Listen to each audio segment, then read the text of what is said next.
All right, Kaytee, here we go. So 5, 4, 3, 2, and 1. All right, folks, welcome back to the Trauma Therapist Podcast. I am very excited to have as my guest today, Kaytee Gillis. Kaytee, welcome. Thank you. Thank you very much for having me. You are welcome.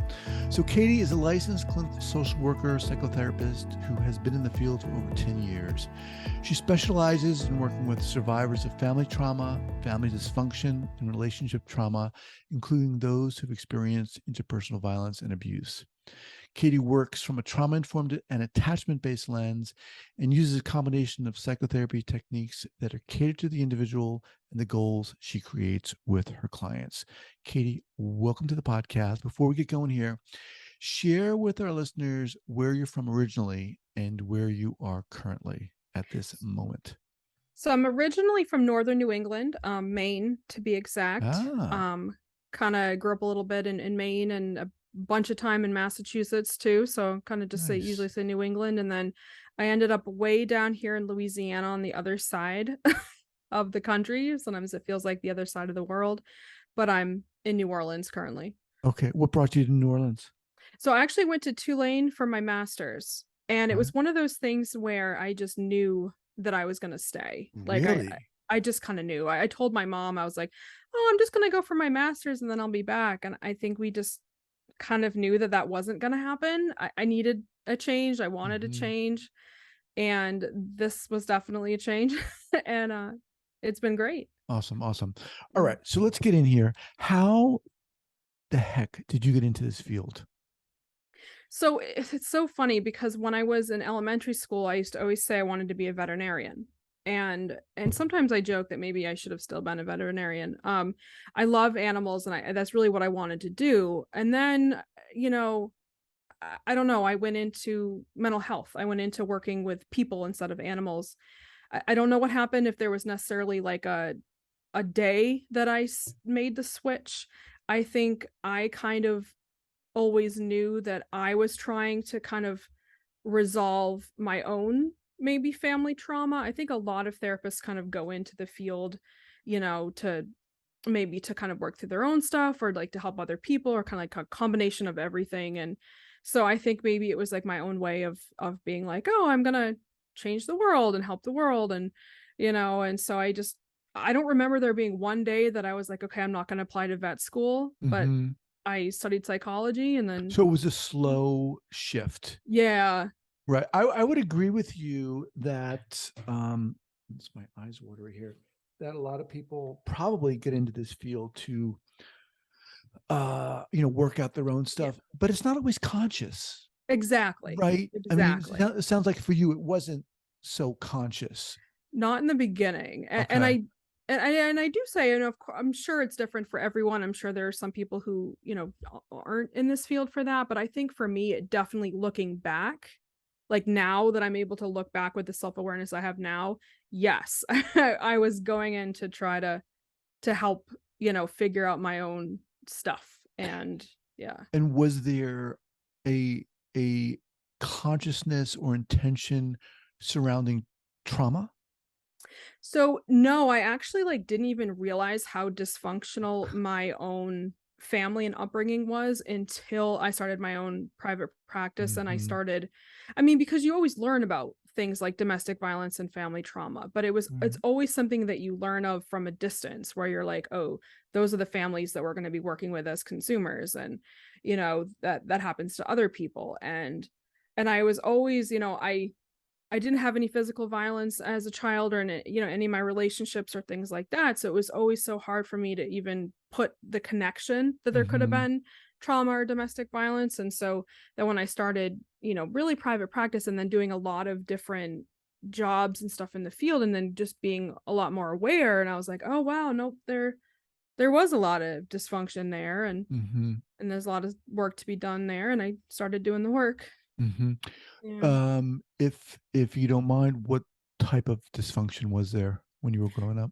Just like a lot of like parental like the kids being like the surrogate spouse kind of thing, parental a lot of emphasis placed on the kids to have like parental emotions and things like that, like parentified child, I guess is Mhm, the mhm, word I usually use or the phrase I usually use, things like that. mhm, And just a lot of, you know, we're gonna express our emotions loudly and through frustration, and we never really come back and kind of like close the circle kind of thing. So I never really learned how to have like appropriate boundaries and how to express things, ironically, because like I went into the mental health field, and it was interesting because like I never learned how to like have those, appropriate boundaries of like, hey, it's okay to be upset, and this is how you express that, and mhm. this is how you do so safely and respectfully. So you studying mental health. You went into what was the degree you were getting? A master's? So, yeah, so when I started studying, my first degree is in psychology, my bachelor's is in psych, Okay. and then, my master's is in social work. So when I was getting my master's is when I was doing a lot of, like, clinical work and self-reflection and things like that. Okay. So walk us through how things unfolded for you in terms of thinking to yourself, Whoa, maybe there was stuff going on." Mhm. How did that begin to happen for you? Share an experience or something. So what happened to me is like I one of my first internships or like practicums or whatever I know they're different words regionally. I had a clinical rotation where I was doing a lot of work with families, and there were a lot of things that would come up where the treatment team would label the behavior as being dysfunctional or the behavior as being abusive, and I'd be like in the back of my head, and I mean I was early 20s, so the back of my head I'd be like, oh yeah, that is not normal, Mhm. yes, that is abusive. And of course, like once I saw it through that lens, it was like, how can you ever not see that? But Mhm. when you're when it's your environment and you grew up with it for so Right. long, it was just, yeah, it was just, the headache that I dealt with, or the headache that you deal with, rather than having a name for it as being abusive or shameful, or whatever. So you get your master's and then you get into social work. Mhm. How do things unfold in that sense? So originally I started working a lot with I did some work with couples in the beginning, and I want to say I do not specialize in couples. That is a very, it's a very unique specialization. You have to specialize in couples, but I work with a lot of queer people, a lot of LGBTQ people. And so in my area, New Orleans, 10 years ago, we didn't have a lot of therapists who would be comfortable working with same-sex couples or mixed gender couples that aren't like the straight cis hetero couples Mhm. that a lot of therapists are kind of trained and used to. And I know lots changed in 10 years, but 10 years ago in this, and it was Louisiana and all that. So a lot of people were like, okay, we have this couple and we don't know who to refer them to. We don't know who's comfortable working with them. And I was like, yeah, I'll work with them. Which is too bad that that's the kind of like, you're taking the best you can get, but that's kind of what a Mhm. lot of LGBT people deal with, is like the best you can get, kind of, unfortunately, in certain areas. And so I was working with couples, and and I started to see some of these dynamics, and not all the time, but there was one couple in particular that really stuck out with me, that I failed to notice some pretty serious domestic abuse going on. And it's not that I like failed to notice it, because it was the same kind of thing where you look at it from hindsight and you're like, oh well, duh. But it was something that I failed to call it out in time. Okay, can you be specific? So what happened is I remember, and I'd only met with them, a few times, two men. And I say that just so you know, I'm using he pronouns and I'm not talking about the same person. So I was working with two men, they were married, and there was definitely a lot of abuse going on. And like there's a very unhealthy dynamic, a very toxic dynamic, but one partner in particular was doing a lot of things like threatening blackmail and things like that if they were to break up. Just a lot of things that were very scary. Mhm. And I remember one day I called that out. I said, wow, I mean, a lot of this feels really scary. I would feel scared to end a relationship with someone like that. And I don't know if the partner, it kind of clicked with him, but he stormed out. And this was back in the days before COVID when you could storm out. Now it's telehealth, you just shut the computer. But Um, but he stormed out, and I think that's when it really hit me that I was like, "Wow, I." And you go through a lot of, therapists, what was I gonna do? I'm not gonna wave a magic wand and have it not happen, but you go through Mhm. like the what could I have done? What should I have done? Um, what could I have called it out earlier? Should I have done anything? Did I do damage by even seeing them for the 3 or 4 sessions, and not calling it out? That kind of thing. Mhm. And So it in other words, when you called it, by the time you called it out, you mean you hadn't seen it previously during the sessions you had with them? I had, but it was one of those things like it was I was new in my career and I was, definitely not skilled a lot in working with couples. I was still getting like my clinical supervision and stuff like that. And so I would go and I would talk to my clinical supervisor about what was happening. But so much of non physical domestic violence is like hard to put into Mhm. words. Mhm. And so it's a lot easier to call it out if I were to come in and say, "Oh, John and Frank, John hit Frank. Now we know that that's physical abuse. Right. I've called it out. It's a black and white issue. There is really no debate or there's no like it's not hard to kind of describe like it's physical abuse and you Right. call it out. Right. I was struggling to kind of put words to like I knew I felt uncomfortable and I knew that this guy was making me nervous.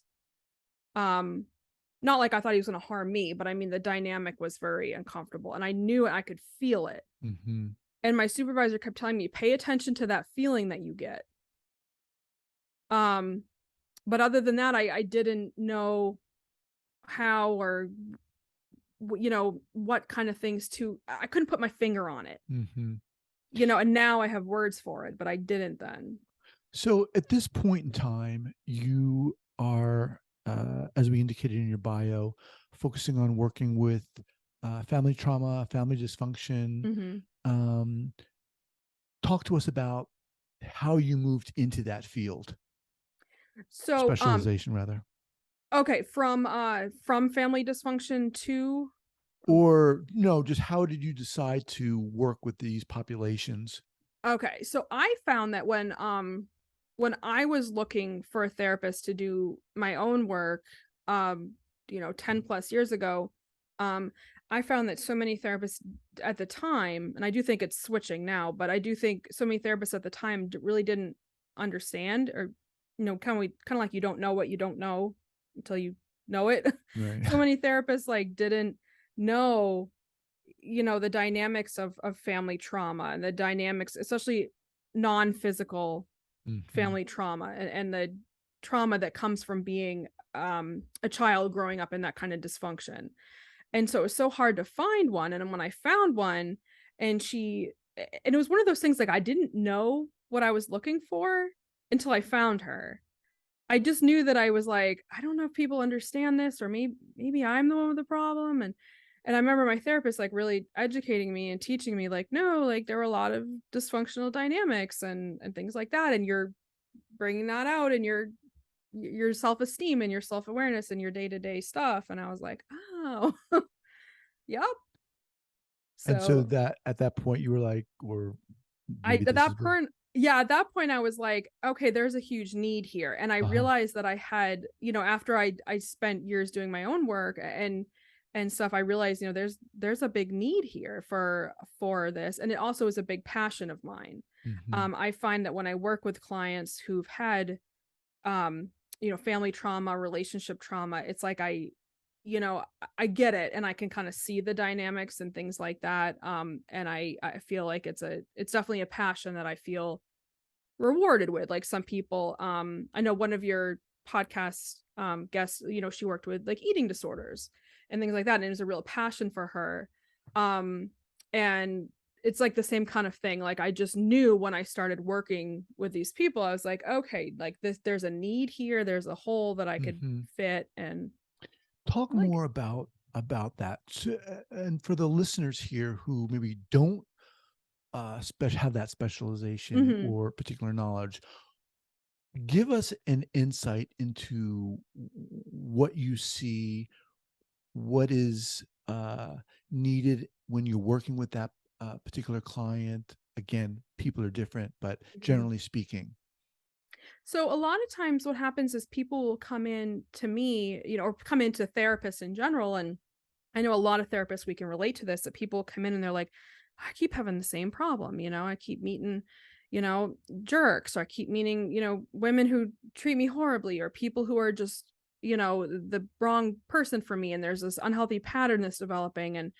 And a lot of times when I work with these clients, it goes back to, attachment. It goes back to, what happened? Where did you learn how to have a relationship? Where did you learn how to be Mm, treated? Where did you learn how to conduct yourself as a partner or in a partnership? And we find that, yeah, there's a lot of unhealthy dynamics that were learned and exhibited and repeated and things like that. And so a lot of times clients, we work on that, and we work on, how to recognize it. And it's because it's not going to change overnight. It's not like once you say, oh yes, I had some dysfunction in the modeling of relationships when I was a child. It's not like calling it out, all of a sudden you're gonna go out into the world and have a healthier relationship. It's more of like, you start realizing, okay, you know, and then you notice things little by little, mhm. and it's a lot of work and things like that. And it's hard, but It's interesting that you say that. Um, do a lot of people, I mean, just like yourself, it's like mhm. you don't realize, it's like the fish is in the water, doesn't Yep. realize it's in water. Yep. Yep. Um, and with family dynamics, a lot of times people, when you point out something that is abusive or Mhm. potentially traumatizing, that's their norm. Yes, exactly. Exactly. And so what ends up happening, and especially, and I know I always say the words non-physical, and what I mean by that is that because it is kind of a different specialty. And the reason why is because we have such a stereotype in our society about when I say the word domestic violence, or when I say the word family violence, we automatically think, I say we as society, us as clinicians, maybe not, but society automatically thinks, okay, fist raised, holes punched in walls. We think of things like that. And Right. it's very limited. And so a lot of times what happens is we alienate those people who maybe didn't experience that type of violence. And I'm not in any way downplaying that kind of violence. I'm not in any way trying to say it's better than or anything like that. Um, but what ends up happening is the people who didn't experience that, they're like, oh, I didn't have family trauma. I was never hit. And that's because that's what I used to say. It's like, I Right. didn't have family trauma. I was never hit. Yeah, and similarly too with just trauma in general. Well, I haven't Hmm. been to war. How could I Hmm. have Yes. experienced PTSD, or I haven't Yes. been sexually Yes. assaulted or been hit by a car, et cetera, et cetera, et cetera. I mean, obviously you've had a history with this. I mean, personally, but Yeah. what do you think, Kaytee, you bring to this that helps you or allows you to work with people who've also experienced this?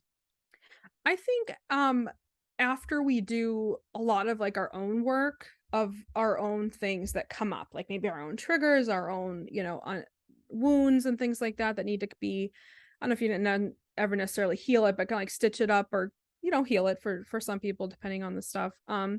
I think that that gives me good insight into what it is that people have gone through, because a lot of times what happens is clients will come in and tell me, I feel like I'm crazy. Like, I feel like Right. I'm gonna tell, I'm telling the judge, or I'm telling the police, or I'm telling, my providers that this is what happened. And they're looking at me like I have three heads. Like, there's no way that happened. I mean, that story sounds really far fetched. And it's like, no, I get it. Like, I get what you're saying. And I feel like it helps give me, that insight. And 'cause it's one of those things, like, until you've been through it, like, kinda like Mhm.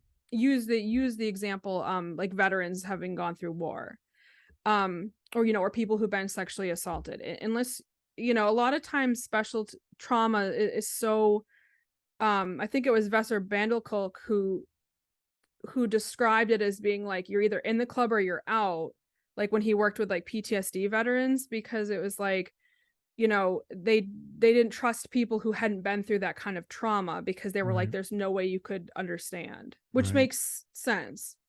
Do you feel that too with the people you're working with? I feel like yes and no. I feel like sometimes, if you're an empathetic person and you're just an easy person to talk to, I feel like that's good across the board. You know what I mean? I don't feel like it's so black and white that you either understand or you don't. However, I do feel like there are times where, unless you've been through some of the, like with psychological abuse, unless you've been through it, it does seem a lot like, huh? Making Hmm. that up. Like there's no way it was really like that. Like that's an example. Kind of like people who've gone through, I come from a military family, and so I've, heard horrific stories, and I'm not trying to compare contrast in any way. But some of the stuff you hear, it's like there's no way that someone could hear that and be like, there's no way that could happen. You know what I mean? Like it's like hard for our brain to kind of compartmentalize those types of traumas based on like what we've gone through. So let me just remind everyone, I'm speaking with Kaytee Gillis. Um, Kaytee's website is Kaytee, Kaytyn Gillis, GILLISLCSW. I'll have that linked up. Don't ask me to repeat that. I'll have that linked up at the show notes page here at the traumatherapistpodcast.com. So you said, Kaytee, that you specialize, correct me if I'm wrong, in working with LGBTQ plus community. Mhm. Um, is there a what are the unique aspects of working with that population when we're Yes. talking about trauma and Yes. specifically IPV, interpersonal violence? Yeah. So a lot of times what happens is kind of, going back on stereotypes like or what we have a frame of reference in our society of what we consider domestic violence. And a lot of times when things go outside of that frame of reference, people have a hard time seeing it or recognizing it. So what happens is we think of domestic violence, we think of male perpetrator, female victim. That's just what society Right. sees it as. And while I like to think that's changing, the reality is that a lot of times, law enforcement and the courtrooms, they're a lot more traditional than, let's say, mental health clinicians. I feel like while it's changing more for us, it might not be, for those fields. So what ends up happening is a lot of my clients will find, okay, I'm not believed because I'm a man, or I'm not believed because my partner was a woman, Mm-hmm. or I if I go in and I say, hey, my partner was abusing me, it becomes like a political discussion about their life instead of just getting them protection. Mm-hmm. So there's like all these extra hurdles that they have to go through. Now, I want to ask you this question. I want to be sensitive, but Mhm. how do you identify? So I identify as queer, but it's like depends on like what group I'm in. Like if I'm in like a, if I'm talking at work or in a professional table, I probably won't say the word queer, but I do identify as part of the LGBT community. However, I am privileged in that I'm straight passing, so if I go in to ask for help, for example, I'm not, I'm a woman, and I'm a Right. cisgendered woman. And so I still have that privilege of being a woman. I still have the privilege of being, I'm feminine and I'm straight passing. So that does give me a lot of privilege in that. Um, Whereas a lot of my clients, they might be, maybe they're more masculine looking, or maybe they're men who are feminine looking, or maybe they're trans people. And the police will then ask questions, that are like inappropriate to the situation. And I'm not necessarily faulting the police. I'm not saying that all the police are doing that to be malicious. I do think sometimes it's a lack of understanding and awareness, and then sometimes a lack of ability to act of like what they can and can't do um within the law. But it is an extra hurdle for these people. Do you how do you provide trainings at all for other therapists? I do. Okay. And before you answer, so two-part question here. Do you provide trainings for other therapists? And also, do you feel it's important to, and the reason why I asked you how you identified was, Mhm. do you feel it's important for someone to identify as queer to then work with that population?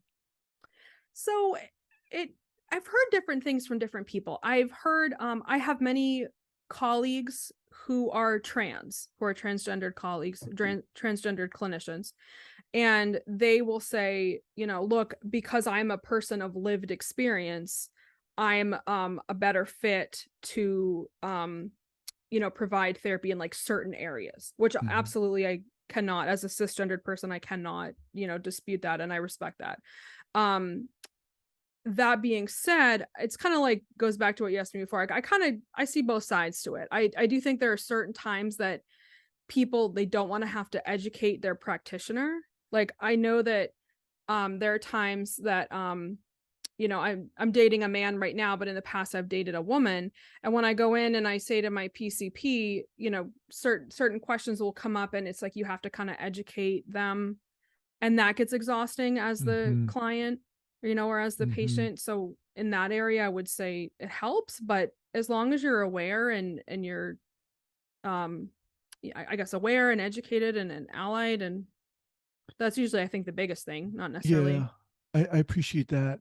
And Yeah. as you're talking, I'm thinking to myself, it also depends on what the client needs, and of course, Oh, the for sure. client may not know what they For need. sure. But as Absolutely. you're And thank you for talking, saying that. yeah, I'm also thinking that Yeah. you know we we people, Mhm. clients, anyone can learn so much from anyone, Yes. right? And it's I think it depends on one's ability Yes. to be really open and approach that. But at the same time, I could see where it would get, or could really get, exhausting having to Mhm. educate someone on the most fundamental of Yeah. aspects. Absolutely. And I thank you for saying that too, because that's something, another thing I always say is that it depends on what the client is coming to you for. Like in my example of my colleagues who will say, like, look, I'm a person of lived experience. I'm better to do ABC. That is usually for things that are like, consultation, or things like if a patient is coming in for, support related to their gender identity, or related to, medical support or medical needs. However, if I have a patient who comes into me for help with their anxiety, I mean, the only time it matters about their sexuality or their gender is when you're working with a clinician who is uncomfortable with those things. And Hmm. I'm trying to think of how to explain that better. Like, um, if you go in to see a clinician and you can tell the clinician is uncomfortable with the fact that you're a same-sex couple, for example, Right, then that's going to come into the therapy room. right, Whereas if the clinician is not uncomfortable, then the fact that you're same-sex couple, same gender couple, might have nothing to do with why you're there. right. If Appreciate that that. makes sense. It does. It does. Okay, so let's talk about how you work, what services you offer. You said you do provide trainings for other therapists. I do. I provide Very cool. trainings for therapists. I provide trainings really for all healthcare personnel. I have a training on Zur Institute for intimate partner violence, and then I also provide trainings, outside of that, um, like by myself for on family trauma and intimate partner violence. Okay, awesome. Mhm. And these can be accessed what, via your website? Yeah, so I have the Zur Institute. You can just Google Zur Institute and then intimate partner violence, and my training comes up. But Okay. I also have a link on my website. And I have a link on my link tree. And so yeah, it's on my website, and then on my Instagram has a link tree. Awesome. Awesome. Yeah. Okay. We'll have those linked up here at the show notes page at the traumatherapistpodcast.com. Awesome. Before you go, I want to ask you if you could share an early clinical error Okay. and what you learned from that. So I think for me the biggest clinical error is probably when Don't give me I morality. huh? Give me a specific. Oh, okay. I was gonna use the example of the two men that I was working with, where I watched one walk out, and that's really when I had that eye-opening, example of like I went to my clinical supervisor and I was like, what if I caused him damage, things like that. But I had another similar situation too when I was working with a family, and this was again during like clinical rotations, or people are, they're not really specialized yet. So I do not specialize in family therapy. That's another, area that you really should specialize in if you want to work with families. But I was like, I had to work with the family as part of my internship. And, it was the same kind of thing where I was there was a really unhealthy and abusive dynamic going on with one of the parents. And, the kid came in and the kid was like the identified patient. And all the clinicians and all the treatment team were like talking about the kid and the kid's problems and things like that. And then looking back, I should have spoken up and I should have said, no, we need, because we were working with the family, but the kid was the identified patient. And really looking back, we should have put more emphasis on what was going on, with one of the parents and the situation that was going on there, that the kid kept saying, in ways that only kids can say. They're not going to come in like you and I and be like, this is what's going on. But the kid was telling us that there was a lot of abuse going on emotionally with the father, and the treatment team was really just kind of, I don't want to say like maybe overlooking it. We were failing to see that. And that's another thing that kind of sticks with me too, and makes me want to be like, no, I can do better and we can do better. Appreciate that. All right. So, Kaytee, what's the best way for people to reach out to you? So through my website, www.caitlingillislcsw.com. Okay. And then I have an Instagram, Clara's Voice, and it's CLARA, Clara's Voice with 2 underscores. Okay. And you got a podcast. Yep. And I have a podcast, Kaytee with a Y. Awesome. Yes. Awesome. I love that. And Yep. Y is spelled out, which is really clever. Yeah. So, talk to us, Clara. So Clara was my grandmother, and Okay. she's actually my great grandmother, and so she experienced a lot of family trauma on her side. But being a woman, a family of immigrants, she couldn't speak up about it. I mean, it was at that time, you just didn't. What happened in the home stayed in the home. Right. And so she really suffered through it. And so we had a lot of, my family had a lot of transgenerational trauma from that, from, the experiences that happened. And then of course, more experiences that happened after that and things like that. And so I just grew up kind of hearing the stories and the things that went on that people couldn't talk about. And so she kind of was an inspiration for me. Of course, she's long past, but she's been an inspiration for me of, how I live in a time where I can talk about this kind of stuff. I live in a time where I can go on a podcast and use the word queer and talk about my trauma, and like, that's okay. Right. And that was like unheard of, for her. I mean, so I feel like, sometimes I, am her voice, or in the voice for people who couldn't speak up or can't speak up. Awesome. Appreciate that. Well, Kaytee, you are certainly inspiring, and just really appreciate you coming on here and opening your heart and opening your soul. And I think a lot of our listeners are going to be inspired by your voice today. So thank you so much. Thank you. All right. We'll be in touch. Thank you. All right. Bye-bye.